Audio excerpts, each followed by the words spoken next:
Halo pemirsa TVR Parlemen dimanapun Anda berada, saat ini Anda sedang menyaksikan program terkini dari TVR Parlemen, yaitu dari Kompleks Parlemen.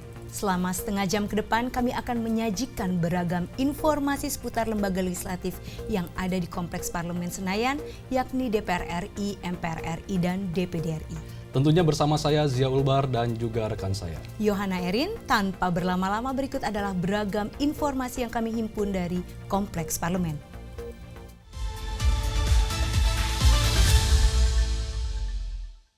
Pemirsa, berita pertama datang dari DPR RI yang menjadi tuan rumah event internasional yaitu Parliamentary Union of the OIC Member States atau PUIC ke-19.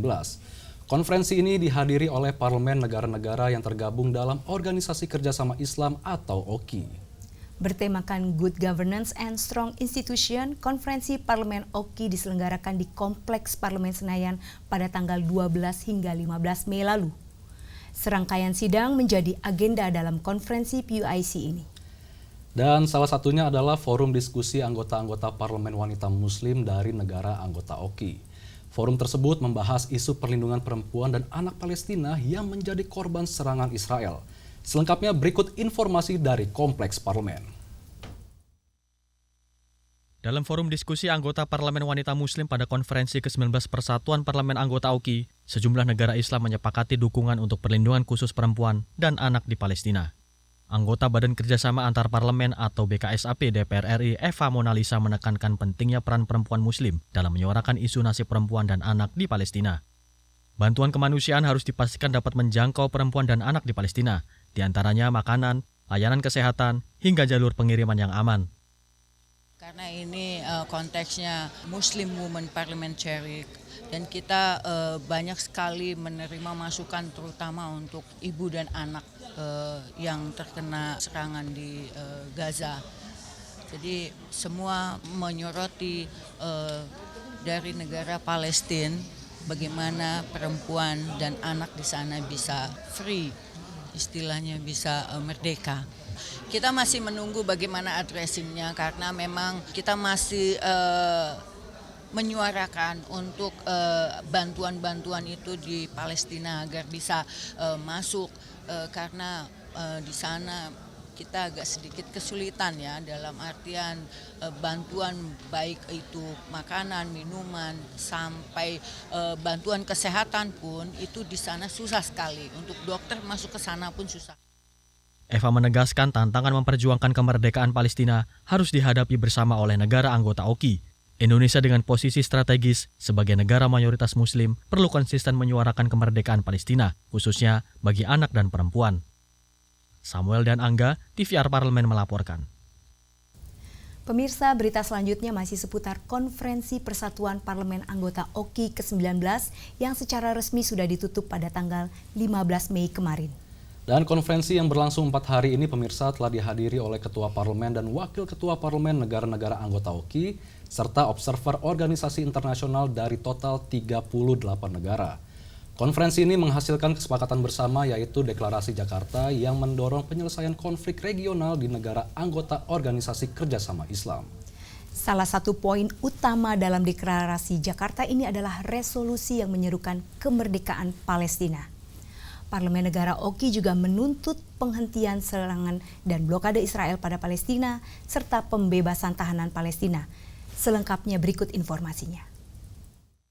Ketua DPR RI Dr. Honoris Causa Puan Maharani secara resmi menutup konferensi ke-19 Persatuan Parlemen Negara Anggota Kerjasama Islam atau OKI yang menyepakati Deklarasi Jakarta yang membawa pesan untuk kemerdekaan Palestina.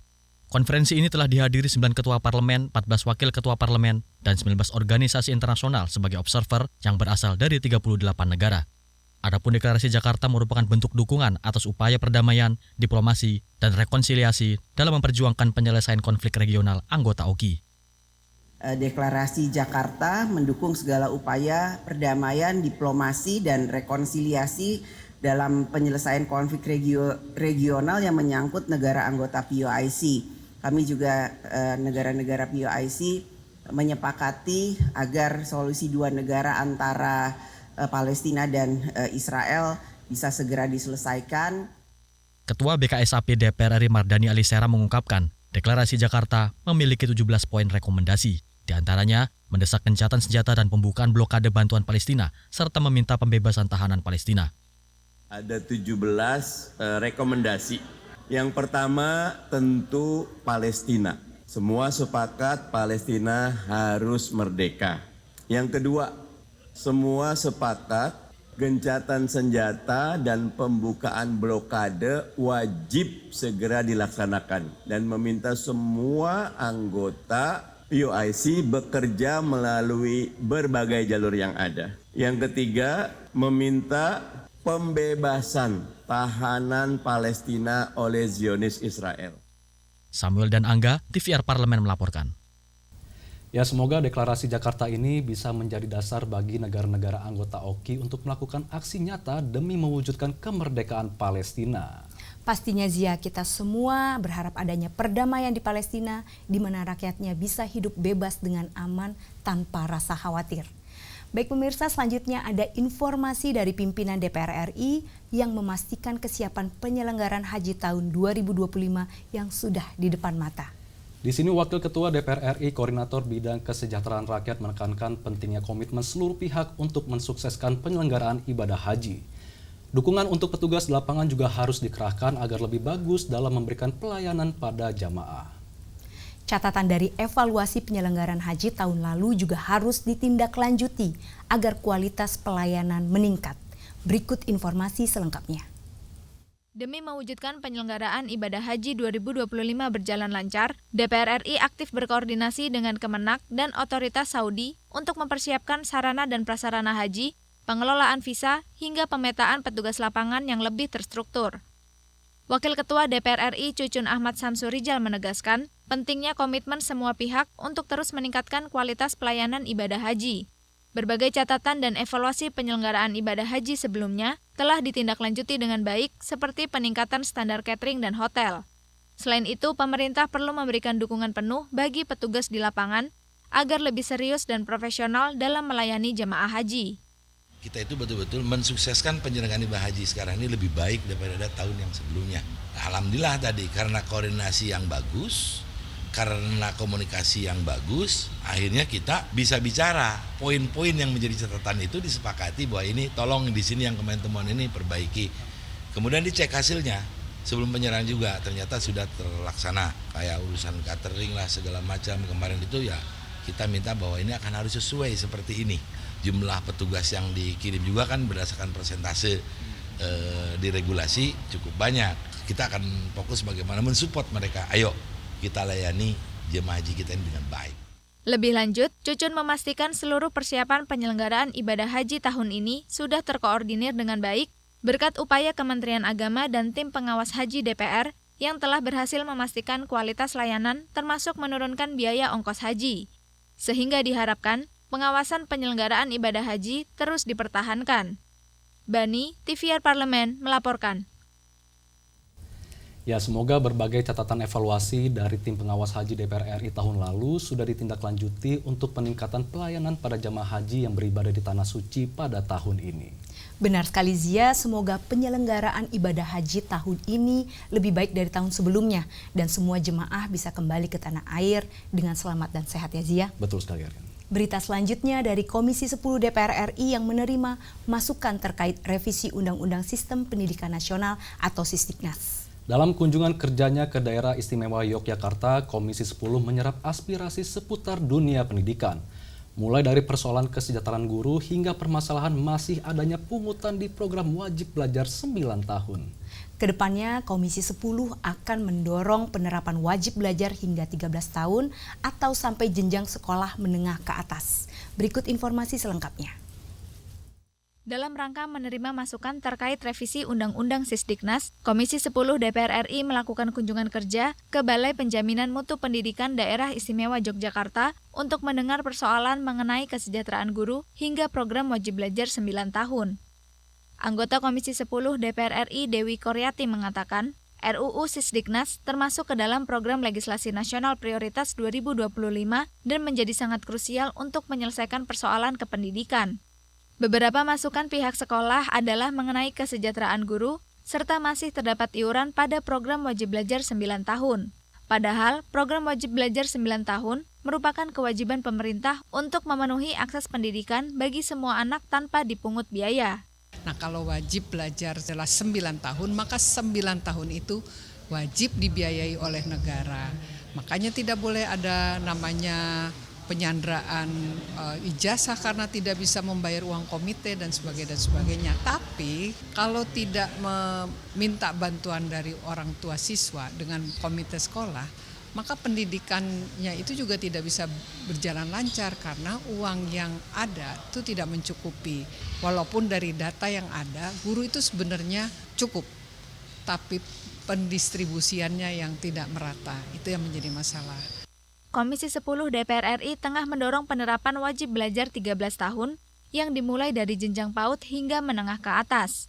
Untuk itu, pemerintah harus mengoptimalkan segala upaya untuk mengatasi masalah kesejahteraan guru serta kelayakan infrastruktur pendidikan di daerah terpencil. Dari Yogyakarta, Akbar Prayoga, TVR Parlemen, melaporkan. Dan tentunya semua aspirasi di daerah terkait pendidikan nasional nantinya akan menjadi masukan terhadap revisi Undang-Undang Sisdiknas yang masuk dalam prolegnas prioritas di tahun 2025 ini. Benar sekali Zia, semoga RUU Sisdiknas yang baru nanti bisa menyelesaikan berbagai persoalan pendidikan dan tentunya menaikkan kualitas mutu pendidikan di seluruh tanah air. Ya benar sekali Erin, karena pendidikan ini salah satu pondasi nih untuk menuju Indonesia Emas di tahun 2045. Dan pemirsa, usai jeda berikut ini akan kami hadirkan informasi seputar Dewan Perwakilan Daerah atau DPD RI. Jangan kemana-mana, tetaplah di TVR Parlemen.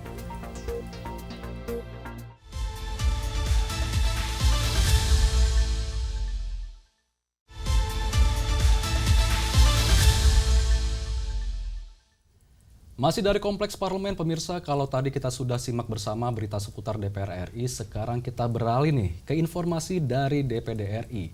Ada info terbaru apa nih Rin di DPD RI nih? Baik Zia, informasi pertama DPD RI datang dari pimpinan DPD RI yang menerima kunjungan dari Senat Kerajaan Kamboja. Dalam pertemuan tersebut, keduanya bersepakat membentuk forum khusus lembaga Senat untuk negara-negara di ASEAN. Di tengah meningkatnya tantangan geopolitik sekarang ini, kerjasama antar negara ASEAN memang sangat penting ya Rin. Nah, bagaimana jalannya pertemuan antara DPD dan Senat Kerajaan Kamboja? Berikut liputan selengkapnya. DPD RI dan Senat Kerajaan Kamboja telah bersepakat untuk membentuk organisasi atau forum khusus lembaga Senat untuk negara-negara ASEAN. Kesepakatan tersebut terwujud dalam pertemuan antara Ketua DPD RI dengan Presiden Senat Hun Sen di ruangan delegasi Ketua DPD RI. Dalam pertemuan tersebut, Sultan didampingi oleh dua wakil ketua DPD RI, yaitu GKR Hemas dan Yoris Raweyai, serta pimpinan Badan Kerjasama Parlemen dan beberapa anggota DPD RI. Sultan mengatakan bahwa urgensi keberadaan Forum Senat ASEAN dibutuhkan dalam menunjang agenda diplomasi dan kerjasama multilateral ASEAN di tengah meningkatnya tantangan geopolitik dan ketidakpastian ekonomi global saat ini. DPD RI dan Senat Kamboja akan segera melakukan komunikasi dengan 3 lembaga Senat lainnya. Harapannya Forum Senat ASEAN dapat segera diresmikan dan diselenggarakan konferensi dalam waktu yang dekat. Tim Liputan DPD RI melaporkan dari Senayan, Jakarta. Semoga dengan dibentuknya Forum Senat ASEAN akan membuka banyak kerjasama dan mempererat hubungan diplomasi antar negara-negara di ASEAN ya Zia? Benar sekali Erin, dan harapannya semoga di forum ini nantinya bisa menguntungkan bagi semua negara di kawasan Asia Tenggara. Dan pemirsa, berikutnya masih berkaitan dengan hubungan bilateral Indonesia dengan salah satu negara ASEAN, yaitu Vietnam. Iya Zia, Badan Kerjasama Parlemen DPD RI mengadakan pertemuan dengan Kedutaan Besar Vietnam. Pertemuan ini merupakan tindak lanjut dari kunjungan Sekretaris Jenderal Partai Komunis Vietnam beberapa waktu lalu. Apa saja yang menjadi fokus pembicaraan dalam pertemuan tersebut? Berikut informasi selengkapnya. Badan Kerjasama Parlemen DPD RI membangun kemitraan strategis dengan Kedutaan Besar Vietnam sebagai tindak lanjut dari kunjungan Sekretaris Jenderal Partai Komunis Vietnam beberapa waktu lalu. Pada kunjungannya kali ini, Duta Besar Republik Sosialis Vietnam untuk Indonesia, Ta Van Tong, mempertegas komitmen bersama untuk terus memperkuat hubungan antar parlemen di kedua negara. Wakil Ketua BKSP mengatakan bahwa hubungan antara Indonesia dan Vietnam yang telah terjalin selama 70 tahun saat ini berada pada fase yang sangat positif. Kerjasama ekonomi antara Indonesia dan Vietnam juga perlu kita arahkan untuk menjadikan kedua negara sebagai produsen utama dan bagian penting dari rantai pasar global, khususnya dalam penyediaan produk dan jasa yang dibutuhkan oleh dunia internasional. BKSP meyakini bahwa kerjasama antar parlemen dapat menjadi elemen penting dalam mempererat jalinan persahabatan dan menciptakan manfaat nyata bagi masyarakat kedua negara. Kerjasama antar parlemen akan menciptakan ruang dialog yang konstruktif untuk memperkuat landasan hukum, mendorong sinkronisasi kebijakan, serta memastikan keberlanjutan sebagai berbagai kesepakatan strategis di masa mendatang.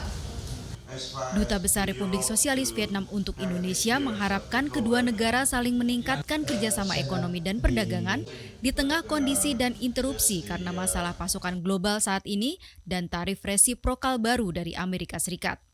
Tim Liputan DPD RI melaporkan dari Senayan, Jakarta.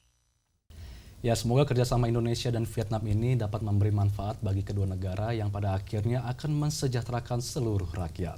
Betul sekali Zia, jalinan persahabatan yang dibangun semoga mampu meningkatkan kerjasama bilateral dalam berbagai lini seperti bidang ekonomi perdagangan. Baik, kita beralih ke informasi selanjutnya yaitu berita dari Komite 3 DPD RI yang menggelar rapat dengar pendapat dengan Komite Nasional Keselamatan Transportasi. Dalam rapat tersebut, Komite 3 DPD RI membahas pentingnya revisi Undang-Undang Sistem Jaminan Sosial Nasional, terutama terkait jaminan kecelakaan lalu lintas dan angkutan jalan. Selengkapnya berikut informasi yang kami himpun dari Kompleks Parlemen. Komite 3 DPD RI mengadakan rapat dengar pendapat dengan Komite Nasional Keselamatan Transportasi pada beberapa waktu lalu. Rapat kerja ini membahas mengenai inventarisasi materi penyusunan rancangan Undang-Undang Perubahan atas Undang-Undang Nomor 40 Tahun 2004 tentang Sistem Jaminan Sosial Nasional. Dalam raker ini, Ketua Komite 3 DPD RI, Philip Womafma menekankan pentingnya revisi Undang-Undang SJSN yang juga diharapkan dapat memuat poin-poin aspirasi masyarakat di daerah, utamanya tentang jaminan kecelakaan lalu lintas dan angkutan jalan. Siapa yang bertanggung jawab korbannya kecelakaan akibat genangan air, korbannya yang bertanggung jawab sendiri, tidak ada jaminannya. Nah, pikir ini hal-hal begini yang perlu tim ahli, yang perlu untuk menjadi perhatian kita. Hal-hal detail-detail inilah yang belum diatur dalam asuransi ini. Perlu kita rumuskan untuk dimasukkan dalam pandangan atau. Senator asal Papua Barat tersebut juga mengharapkan agar KNKT dapat memberikan pandangan terkait penyebab dan penanganan kecelakaan transportasi, serta perlu hadirnya jaminan atas kecelakaan lalu lintas dan angkutan jalan untuk inventarisasi materi penyusunan rancangan Undang-Undang Perubahan atas Undang-Undang SJSN mendatang. Dari Senayan, Jakarta, tim DPD RI melaporkan. Jadi memang sangat penting ya Zia memastikan bahwa sistem jaminan sosial bisa mengakomodasi kebutuhan korban kecelakaan lalu lintas. Benar sekali Erin, kita berharap semoga nantinya KNKT memiliki kerjasama dengan BPJS Ketenagakerjaan dalam hal penanganan korban kasus kecelakaan transportasi. Baik pemirsa, usai jeda berikut ini kami akan kembali dengan informasi lainnya seputar Lembaga Parlemen Indonesia. Tetaplah di TVR Parlemen.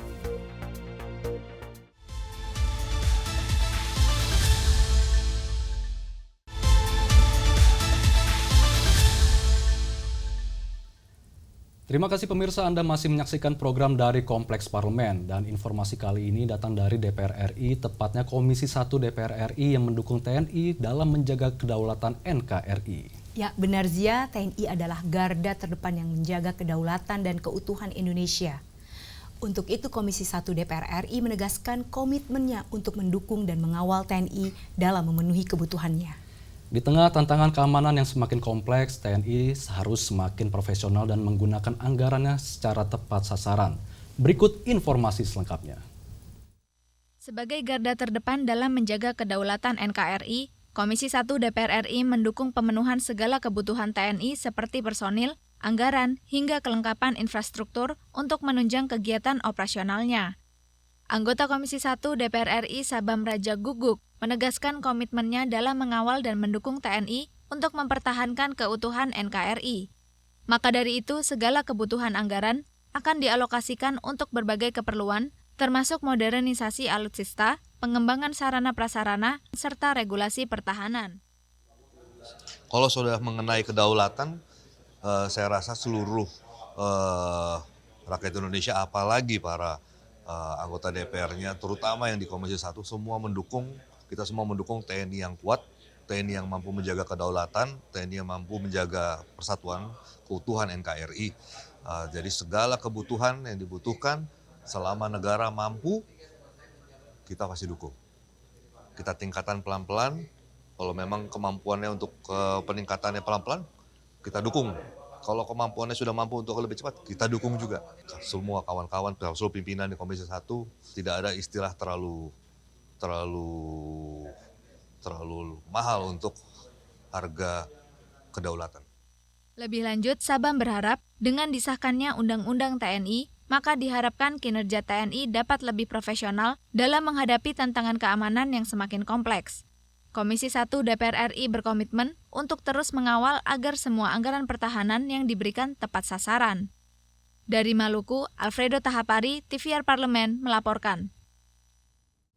Pemirsa, dengan adanya dukungan dari DPR RI ini, semoga bisa menjadikan TNI semakin profesional dalam menegakkan kedaulatan dan mempertahankan keutuhan wilayah NKRI. Setuju Erin, semoga TNI juga bisa semakin baik dalam melindungi segenap bangsa Indonesia. Dan pemirsa, berita selanjutnya datang dari Komisi 5 DPR RI yang mendorong Badan Meteorologi, Klimatologi, dan Geofisika atau BMKG untuk memperkuat sistem deteksi dini bencana. Sebagai negara yang memiliki wilayah berisiko tinggi mengalami bencana alam, Indonesia harus terus berbenah dalam upaya mitigasi bencana. Komisi 5 DPR RI mendorong peningkatan sistem deteksi dini bencana beserta alat-alat deteksi bencana. Untuk itu, Komisi 5 juga akan memberikan dukungan berupa penguatan anggaran untuk penguatan sistem dan peralatan deteksi bencana. Selengkapnya berikut informasinya. Sebagai badan yang bertanggung jawab untuk menyajikan informasi terkait perakiraan cuaca hingga peringatan dini bencana di seluruh wilayah Indonesia, Komisi 5 DPR RI mendorong peningkatan infrastruktur, peralatan, dan layanan BMKG yang akan didukung dengan penguatan anggaran. Indonesia merupakan negara rawan bencana karena kondisi geografis yang berada di jalur pertemuan lempeng tektonik. Untuk itu, Ketua Komisi 5 DPR RI Lazarus menyatakan, peralatan BMKG untuk mendeteksi peringatan dini bencana perlu terus ditingkatkan dan terpelihara dengan baik agar selalu terintegrasi dengan sistem command center di kantor pusat BMKG. BMKG ini termasuk badan salah satu lembaga yang konsisten anggarannya. Terjadi peningkatan dan konsisten peralatannya. Karena memang alat BMKG ini banyak, kemudian tersebar di seluruh Indonesia, dan dia harus terintegrasi. Betul. Kalau tidak terintegrasi, nanti sulit untuk menerima data dari mana-mana ke pusat command centernya BMKG. Jadi itu kan perlu dirawat. Ada yang rusak harus diganti. Yang kurang harus kita perbanyak dan seterusnya. Memang tadi kami juga mendapatkan laporan, tapi itu di luar sini sebetulnya ya. Bahwa masih ada perlu beberapa peralatan yang perlu penguatan. Diketahui, beberapa alat BMKG, yakni pendeteksi tsunami dan pendeteksi gempa bumi di daerah, mengalami kerusakan sehingga gagal mendeteksi adanya aktivitas vulkanik. Tanpa adanya alat pendeteksi bencana, maka kecepatan dan akurasi BMKG dalam memberikan informasi gempa dan peringatan dini tsunami akan menurun dan merugikan keselamatan masyarakat. Dari Tangerang, Banten, Teddy Sunario, TVR Parlemen, melaporkan. Harapannya dengan penguatan sistem dan alat deteksi dini bencana ini bisa meminimalisir kerusakan dan jatuhnya korban akibat bencana alam, ya Zia? Benar sekali Erin, dan semoga tidak ada lagi pihak yang melakukan perusakan atau bahkan mengambil alat deteksi bencana, karena alat ini merupakan aset berharga yang harus kita jaga bersama. Dan pemirsa, selanjutnya ada berita dari Komisi 11 DPR RI yang menyoroti lemahnya tata kelola Bank Perekonomian Rakyat atau BPR. Keterbatasan dalam hal sistem pembayaran dan teknologi menimbulkan potensi masalah perbankan pada BPR. Untuk itu Komisi 11 DPR RI mendorong Lembaga Penjamin Simpanan atau LPS untuk melakukan mitigasi dengan sistem deteksi dini masalah perbankan di BPR. LPS juga harus memberi jaminan kepastian atas dana nasabah BPR sehingga publik percaya untuk menyimpan dana di BPR. Berikut informasi selengkapnya. Komisi 11 DPR RI menemukan lemahnya tata kelola Bank Perekonomian Rakyat atau BPR sehingga menimbulkan fraud dan persoalan kompetensi SDM di BPR wilayah Jawa Tengah. Anggota Komisi 11 DPR mendorong LPS membuat mitigasi terhadap potensi masalah perbankan. Penyebab masalah adalah rata-rata suku bunga deposito BPR di Jawa Tengah berada di bawah bunga penjaminan LPS serta relatif lebih rendah dibandingkan rata-rata suku bunga BPR nasional. Mustafa mendorong LPS memiliki standar sistem peringatan dini dalam mendeteksi potensi masalah perbankan tanpa harus menunggu terjadinya masalah.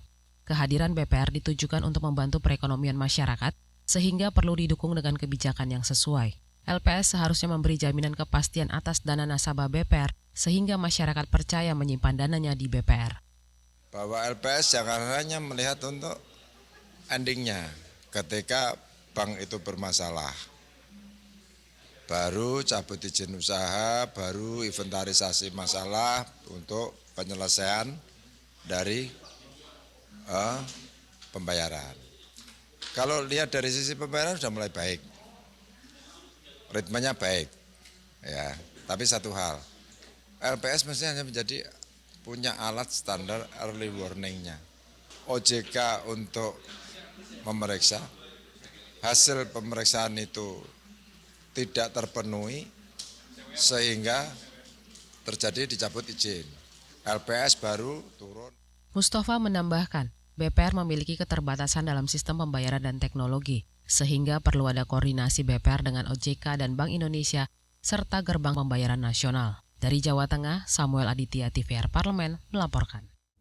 Baik, tentunya dukungan LPS untuk Bank Perkreditan Rakyat ini sangat penting ya pemirsa, karena BPR ini memiliki peran penting dalam menumbuhkan UMKM. Setuju Erin, kemudahan bertransaksi di BPR tentunya harus didukung dengan sistem pembayaran yang lebih baik juga, serta dijamin oleh LPS. Pemirsa, berita tadi sekaligus mengakhiri perjumpaan kita kali ini. Mewakili segenap kru yang bertugas, saya Yohana Erin dan rekan saya Zeulbar, pamit undur diri. Jangan lupa saksikan episode selanjutnya yang membahas informasi akurat dan terpercaya seputar MPR RI, DPR RI, dan juga DPD RI. Hanya dari Kompleks Parlemen.